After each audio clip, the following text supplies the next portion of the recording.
1,00,000 మంది శివభక్తులతో కలిసి మహారుద్రాక్ష పూజలో పాల్గొనండి. వెంటనే కాల్ చేసి మీ పేరును నమోదు చేసుకోండి. నమస్తే రమగారు. నమస్తే జీ. రమగారు, గతంలో మనం ఒక 2 స్టోరీస్ చేసామండి. సలహాలు అమ్మబడును అని, సలహాకి ఇంత డబ్బులని, అలాంటివి 2 చేసాం. అలాంటివి ఇంకేమైనా ఉన్నాయండి? ఇచ్చట వివేకం అమ్మబడును, 4 సలహాలకి 400 ఇస్తాడు ఒక వర్తకుడు. అలాంటిది ఇంకొక మంచి కథ. ఇది మాటల అంగడి. ఓకే, మాటల కొట్టు. మాటల కొట్టు. ఒక ఊళ్ళో ధర్మపాలుడు అని ఒక ఆయన ఒక కొట్టు పెట్టుకున్నాడు. ఒక వింత షాపు అది. సలహాలు కాగితాల మీద రాసి ఉంటాయి. ఎవరికి నచ్చిన సలహా వాళ్ళు కొనుక్కోవచ్చు.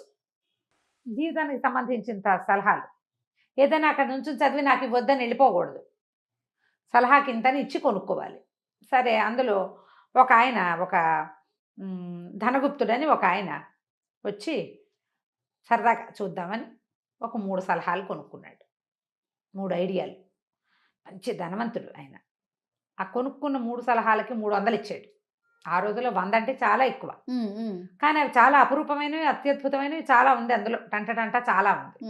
ఈ టంటలు ఏమిటంటే, మొదటిది, ఏదైనా పని మీద వెళ్ళేటప్పుడు భార్యకి చెప్పద్దు. ఇది ఒక సలహా. అక్కడి నుంచి దారిలో ఎక్కడికైనా వెళ్ళేటప్పుడు దారిలో కాకుండా దారికి దూరంగా పక్కగా వెళ్ళి తిను. భోజనం చేయాల్సి వస్తే దారిలో తినద్దు, దారి బాట వదిలిపెట్టి దూరంగా తిను. ఎవరితోటి ఎప్పుడు పందెం కట్టద్దు, తొందరపడి పందేలు కట్టద్దు. ఈ 3 సలహాలు బాగుంది. ఆయనకేం అక్కర్లా, బాగా డబ్బులు ఉన్నాయి. సలహాలు కొనుక్కున్నాం కదా, ఇవి ఎట్లా పనిచేస్తాయో చూద్దాం అనుకున్నాడు. అనుకొని ఏం చేశాడు, సరే 9,000 రూపాయలని 9 సంచుల్లో మూట కట్టుకున్నాడు. ఆయన దగ్గర ఉన్న క్యాష్ అది మూట కట్టుకుని పెళ్ళానికి, భార్యకి చెప్పకుండా ఎక్కడికో వెళ్తున్నానని చెప్పాడు. వ్యాపారం మీద ఫలానా చోటికి అలా చెప్పలే. ఎక్కడికి వెళ్తున్నాడో భార్యకి చెప్పకుండా వెళ్ళొస్తాను అని మాత్రం చెప్పి ఈ 9,000 రూపాయల మూటల్ని పుచ్చుకుని పుణ్యం వెళ్ళాడు, బయలుదేరాడు. భార్యకి చెప్పకుండా వెళ్ళు అనేది ఒకటి. చూద్దాం దీనివల్ల ఏమవుతుందో. ఫిల్ చేశాడు దాన్ని. మొదటిది ఫుల్ఫిల్ చేశాడు. అక్కడి నుంచి ఏమైంది, ఏదో బయలుదేరాడు, అలా వెళ్తున్నాడు. వెళ్తుంటే సరే ఏమనుకున్నాడు, ఆకలిస్తుంది. బాటలో చాలా దూరం వెళ్ళాం. సరే ఏముంది, 2వ సలహా, దారిలో తినక దారికి అవతలగా తిను అని ఉంది సలహా. బాగానే ఉంది. చూస్తే దూరంగా ఒక బావి లాంటిది కనపడుతోంది. సరే అక్కడ ఏదో నీళ్లు ఉంటుంటాయి, పోయి అక్కడ తిందాంలే అని చెప్పేసి ఈ తిండి మూట పుచ్చుకుని తన బ్యాగ్ మోసుకుంటూ పోయాడు అక్కడికి. ఆయన ఒంటరిగానే ప్రయాణం అయ్యాడు. చిన్న బండి వేసుకుని వెళ్తున్నాడు ఒక్కడే. సరే ఏం చేశాడు, అక్కడికి వెళ్ళి కూర్చుని అక్కడ రొట్టెల మూట కూడా తీశాడు, తిన్నాడు. తిని లేచి వస్తుంటే ఏమైంది, వచ్చేసాడు. వచ్చిన తర్వాత ఆడంగు చేరాడు. తను వెళ్ళదలుచుకుని ఊరికి చేరేసరికి చిన్న దగ్గరే, ఆ ఊరు ఎక్కువ దూరం కాదు. చేరిన తర్వాత చూసుకుంటే 9 మూటల్లో 8 ఉన్నాయి, 9 మూటలేదు. ఆయన ఇట్లా ఎక్కడో పెట్టుకున్నాడు సంచి. ఒకవేళ నేను అక్కడ రొట్టెల సంచి తీస్తున్నప్పుడు పడిపోయిందేమో అని మళ్ళీ ఆగమేఘాల మీద బండి తోలుకుంటూ వెనక్కి వెళ్ళి ఆ బావి దగ్గరికి వెళ్ళాడు.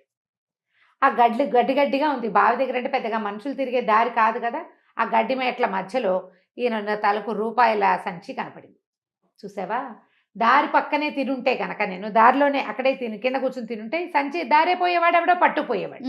ఇది అవతలగా ఉంది కాబట్టి ఎవరు దీని జోలికి రాలేదు. అబ్బా, సలహా పనిచేస్తుంది. 100 రూపాయలు లాభించాయి, 1000 రూపాయలు దొరికినాయి ఇప్పుడు మన డబ్బులు అనుకుంటూ లేచి వస్తుంటే ఏమైంది, ఆ దారి పక్కన ఒక పిచ్చి పుచ్చకాయ ఒకటి తీగ అల్లుకుని ఉంది.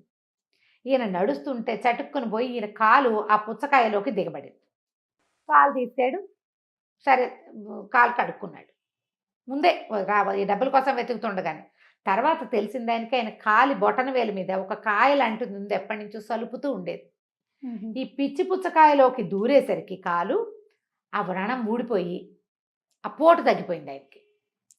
అయ్య బాబా, ఇది చాలా గొప్ప ఔషధంగా ఉంది, చాలా బాగా పనిచేస్తుంది, ఓ పని చేద్దాం, ఇప్పుడు నేను అక్కడ బజార్ వెళ్తున్నాను, ఈ పుచ్చకాయలు పుచ్చగింజలు బాగా యూజ్ అవుతాయి అని చెప్పేసి ఓ పుచ్చకాయని కోసి అక్కడ ఉన్న చెట్ల ఆ తీగలోంచి కాయలు తక్కువ ఉన్నాయి, దాన్ని ఒక చోట గొయ్యి తీసి పాతి పెట్టాడు. అవేం పాడవవు, మట్టిలో పెడితే ఉంటాయి బాగానే అని చెప్పి ఏం చేశాడు, బయలుదేరి వెళ్ళిపోయాడు. వ్యాపారం చూసుకున్నాడు, ఇంటికి వచ్చాడు. కాలు మీద వ్రణం మానిపోయింది. ఇప్పుడు 3 సలహాల్లో ఒక సలహా బాగా పనికొచ్చింది మనకి. సరే ఏమైంది, కొన్ని రోజులకి, ఒక 5-6 రోజులకి ఆ ఊళ్ళో ఒక పెద్ద జమీందారు గారు ఒక ఆయన ఉన్నాడు. ఆయనకి ఒక రాచకురుపు వేసింది. రాతకురుపు పోగొట్టేందుకు ఎవరైనా పోగొట్టే వాళ్ళు ఉంటే దానికి ఎంతో బోళ్ళంత ధనం ఇస్తామని ప్రకటన చేశారు. అవి ఇంతంత కాగితాలు వేయించారు. వీళ్ళ ఇంటికి వచ్చింది ఆ కాగితం. అది చూసేసరికి ఈయనకు ఉత్సాహం వచ్చింది. నా కాలు మీద పుండు మారిపోయింది చూసావు పిచ్చి పుచ్చకాయతోటి, కాబట్టి Idea గుర్తొచ్చింది. గుర్తొచ్చింది. ఆ పుచ్చకాయ వైద్యం చెయ్యాలి ఇక్కడ అని భావించి ఏం చేశాడు, మొదటి సలహా ఏమిటి, ఎక్కడికైనా వెళ్ళేటప్పుడు భార్యకి చెప్పకూడదు. ఆ, ఆ మాట మర్చిపోయాడు. మర్చిపోయి భార్యకి, ఏమే మరి నా కాలు మీద పుండు మానిపోయింది చూసావా, ఆ పిచ్చి పుచ్చకాయ ఆ నూతి దగ్గర దాచిపెట్టాను ఒకదాన్ని, నేను పోయి అక్కడికి వెళ్ళి అది తీసుకొస్తాను, దాంతో ఇది మన జమీందారు గారి జబ్బు నయమైపోతుంది, ఉమ్, ఆ ధనం మనకే ఇస్తాడు, డబ్బులు ఉన్నాయి ఈయనకి, కానీ వైద్యం చేయించి పేరు గడించాలని భావించాడు. బాగుందా? సరే, భార్యకి చెప్పేశాడు. ఈయన పిచ్చి పుచ్చకాయ గురించి చెప్పాడు, కానీ వెంటనే ఆయన అక్కడికి వెళ్ళలేకపోయాడు. ఈ భార్య ఏం చేసింది, పక్కింటి ఆవిడ కాఫీ పొడికో పంచదారకో మైదా పిండికో అప్పుకొస్తే ఆవిడకి ఏం చెప్పిందంటే, మీ అన్నయ్య గారు ఇప్పుడే అక్కడెక్కడికో వెళ్ళారే, ఆయన ఒక పిచ్చి పుచ్చకాయ వల్ల ఆయనకి కాలు మీద వ్రణం తగ్గిపోయింది, ఆ దాంతో జమీందారు గారు జబ్బు కుదురుస్తారట, ఫలానా బావి దగ్గర ఆ చెట్టు ఉందిట, వెళ్ళారు అని చెప్పింది. ఇలాంటి సలహాలు మాటలు చెప్పి ఊరుకుంటారు. ఈవిడ పరిగెత్తుకుంటూ వెళ్ళి, ఏమయ్యో నీకు తెలుసా మన పక్కింటి ధనగుప్తుడు అక్కడికి వెళ్ళాడు, ఆయనేమో మరి రాజుగారి జబ్బు కుదురుస్తాట జమీందారు గారిది, ఆయనకు అది తగ్గిపోయిందంటే ఈయన వీళ్ళకున్న డబ్బులు కాకుండా ఆ డబ్బులు కూడా వచ్చి పడిపోతాయి వాళ్ళకి అన్నది. అనగానే ఇతను కూడా చకచకా లేచి బయలుదేరాడు. మనకు తెలిసింది పిచ్చి పుచ్చకాయ బావి దగ్గర ఉన్నది. ఇద్దరు, ఆయన బయలుదేరాడు, ఈయన బయలుదేరాడు. ఈయన ఈ విషయం ఆవిడ దగ్గర నుంచి తెలుసుకోవడానికి ఒక అరగంట వ్యవధి ఉందంతే. ఇద్దరు కలిసి ఒకే దారిన బయలుదేరారు.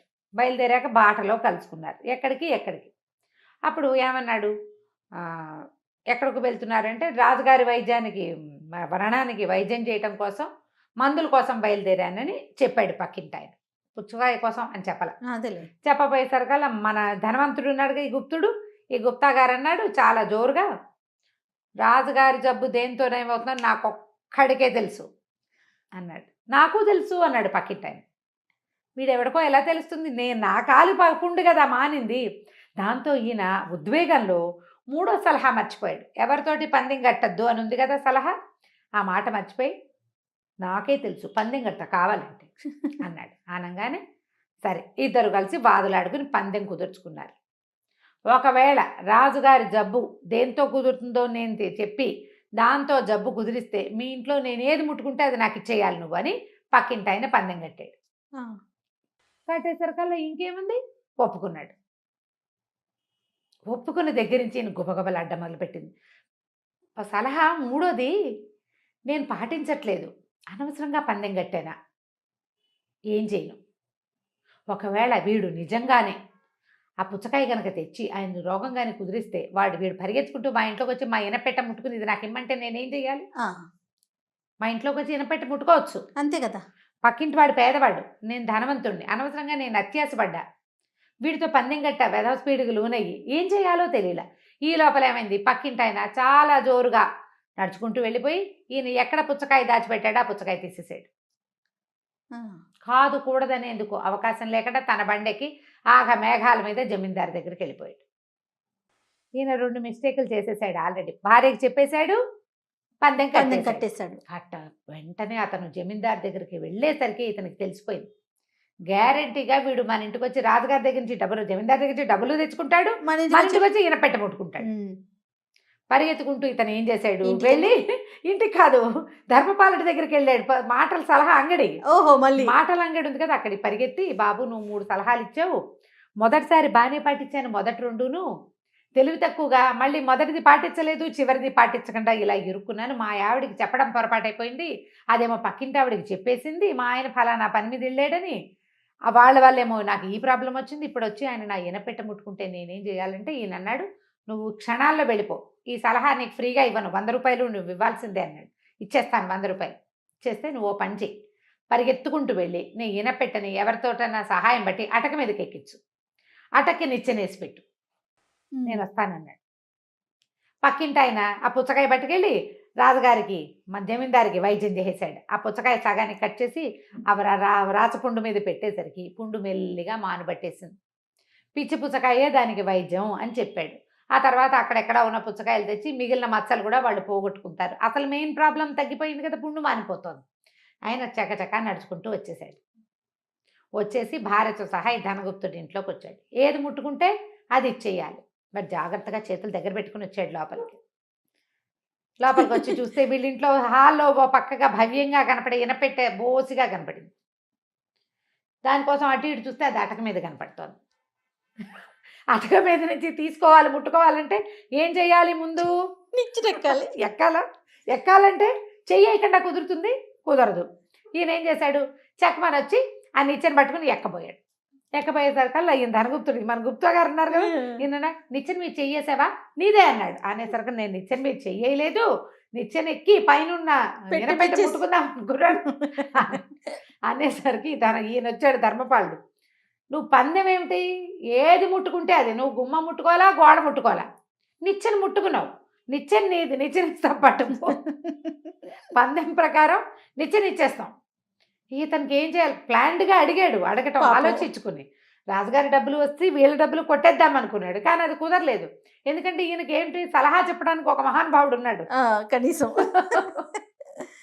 ఇప్పుడు ఈ 3 సలహాలు పాటించినట్టే, జాగ్రత్తగా ప్లాన్డ్గా పాటిస్తే బాగానే ఉంటుంది.